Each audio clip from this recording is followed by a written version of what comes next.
Assalomu alaykum, hurmatli obunachilar. Xudo xolasa bugundan darslarimizni boshlaymiz endi. Hozir bugungi darsimizni kirishdan boshlaymiz. Ya'ni ushbu darslarda nimalar o'rganamiz va qanday natijalarga erishishimiz mumkin, shularni ham bugun batafsil ko'rib chiqamiz. Shunga birato'la hammasini detalni ko'rib chiqamiz. Biz e'lon berdik, ya'ni sun'iy intellekt yordamida professional videolar, roliklar, qisqa metrajli filmlar yasash bo'yicha darslarni boshlaymiz dedik. O'zi ma'lum bo'lib turibdi, ya'ni bu darslarda biz hech qanday grafik dasturlar, ya'ni Blender bo'ladimi yoki Maya bo'ladimi, ulardan foydalanmasdan qisqa filmlar, masalan, multfilm qahramonlari yoki professional roliklar yasash bo'yicha qobiliyatlarimiz, ya'ni navqlarimizni oshiramiz. Mana tepadagi videoni ham ko'rishlaringiz mumkin. Ushbu video ham sun'iy intellektda yasalgan. Mana ko'rib turganlaringizdek. Agar biz sun'iy intellekt emas, shuni biz dasturlarda foydalanib yasasak, mana qaranglar. Buni yasashga bizga Unreal kerak bo'lishi mumkin yoki Blenderda yasashimiz mumkin. Hatto mana bu effektlarni Houdini degan dastur ham bor. Keyin mana o'zini Sculpture degan dastur bor. Bizga 5-6 ta dastur kerak bo'ladi. Mana shu hozir qaranglar. 5 sekundlik video, masalan, 5 sekundlik shu kadr yasashga bizga kamida agar 0 dan boshlasak 1 hafta, 2 hafta vaqt ketadi. Lekin biz sun'iy intellekt orqali atigi 1 daqiqa yoki 2 daqiqada mayli boringki, agar g'oya bilan agar 0 dan qilinsa 1 soat yoki 2 soat vaqtimiz ketishi mumkin. Qaranglar, hozir bu yerda 5 sekund bo'lyapti. Buni sekundini oshirsak bo'ladi. 10 sekund, 20 sekund, 1 minutgacha qilsak bo'ladi. Lekin biz bilamizki, filmlar qilinganda ular kadrlardan paydo bo'ladi. Ya'ni kadrlardan iborat. Qaranglar, hozir 5 sekund faqat shuni o'zi bo'lmaydi. Agar buni biz cho'zadigan bo'lsak, 20-30 sekund faqat o'zi bitta kadrda qotib qolmaydi. Ba'zi kinolarni bilsak, har sekund, har 2-3 sekundda u kadrlar almashadi. Ya'ni kadrlar qancha ko'p almashsa, uni sifati, ya'ni uni reyting oshib boradi. Dajman multfilmlarni ham bilsak, ular har bir 3 sekund, 5 sekund, 2 sekundda kadrlar almashib turadi, chunki tomoshabinni jalb qilish uchun. Shunga bu yerda 5 sekundlik yana qilgan ishlarimizni tashlaganimizda boisi, bu kadrlar qisqa bo'ladi, lekin shu kadrlardan 30 ta, 40 ta bo'lsa 3 minutlik, 4 minutlik videolar hosil bo'ladi. Shunga bu kadrlar qisqa bo'ladi. Endi kelinglar, hozir o'sha tushuntirishimdan oldin sun'iy intellektlar orqali shu kungacha dunyo bo'yicha, masalan, jahon bo'yicha qanaqa videolar qilinadi, ya'ni sun'iy intellektlar orqali qanday natijalarga qanday erishiladi, shularni ko'rib chiqamiz. Qaranglar, mana bu videoni hozir bir ko'ramiz. Birinchi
buni ko'rishlaringiz mumkin. Ushbu sahnalar hammasi sun'iy intellektda qilingan. Boya aytib o'tmoqchi bo'lganim, mana kadrlarni qaranglar. Bitta kadrda o'zida qotib qolinmagan. Masalan, bu harakatli, ya'ni dron kadri bo'lsa, mana ikkinchi kadrda o'sha poyezdni ichi berilyapti. Mana ichini tasvirlaganlarni ko'rasizlar. Mana o'sha uchinchi kadrda, ya'ni agar ushbu darslarni operatorlar ko'rayotgan bo'lsa, bu narsani yaxshi tushunadi. Shunga hozir darslarni boshlashdan oldin shuni aytib o'tmoqchiman. Video qancha ko'p kadr bo'lsa, qancha sifatli kadr bo'lsa, uni ya'ni ko'radigan tomoshabin ko'rsa ham yoki o'zingiz ko'rsangiz ham o'zingizga ko'proq yoqadi. Ya'ni ko'rgan sari, ya'ni ko'rgingiz keladi deydi.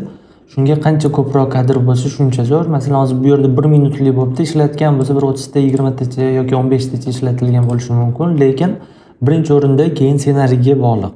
Kelinglar, hozir bu sal oddiyroq ekan, bundan zo'rlari ham bor. Hozir ko'rsataman.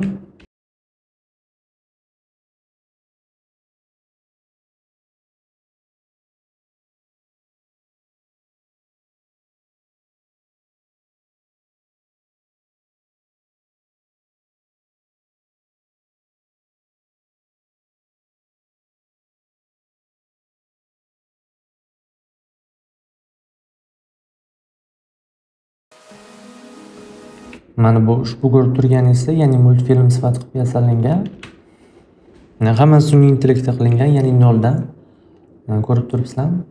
Har bittasi kadrdan iborat. Keyin esa sun'iy intellektni yasashning yana bir zo'r tomoni bu vaqtdan yutamiz. Agar masalan hozir qaranglar, shu yerda 2 minutlik video bo'lsa, ushbu sahnalarni to'liq yasab chiqish uchun kamida bir oy ketadi. Ya'ni shu natijaga erishish uchun agar bir kishi ishlasa, agar jamoa bilan ishlasa, bir 5-6 kishi ishlasa, 4-5 kunda tugatish mumkin, lekin ancha vaqtni oladi. Ya'ni ertalabdan kechgacha ishlash kerak, lekin sun'iy intellekt orqali ushbu videolarda bir kishi 1 kun, 2 kunda bemalol yoki boringki 3 kunda tugalasa bo'ladi. Har bitta kadr ya'ni o'zingiz yasagan holda, o'zingizni ixtiyoringizda, ya'ni ssenariy bo'ladimi, hammasi.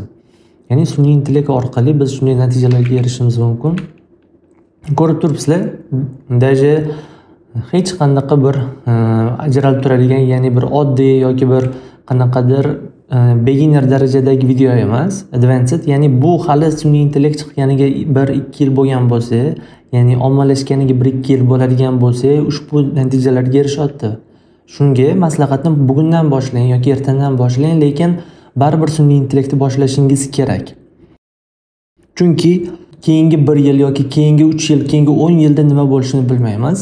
Bundan-da rivojlanib ketadi. Yoki hozir biz ko'rayotgan Netflix filmlar bo'ladimi, Disney, Pixar bo'ladimi, bularning hammasi kelajakda sun'iy intellekt yasalishi mumkin. Shu gapimga 100% kafolat beraman. Qisman bo'lsa ham, qaysidir joylarni bo'lsa ham baribir sun'iy intellekt yasaydi. Bu nimani taqozo qiladi? Bu shuni taqozo qiladiki, sun'iy intellektni bilgan shaxslarga talab oshadi.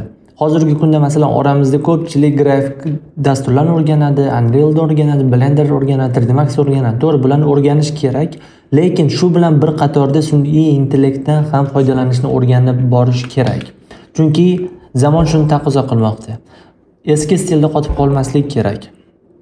Shunga buni boshlash kerak. Bu sun'iy intellekt baribir bugun boshlamasangiz ham baribir kelajakda sizga aniq kerak bo'ladi.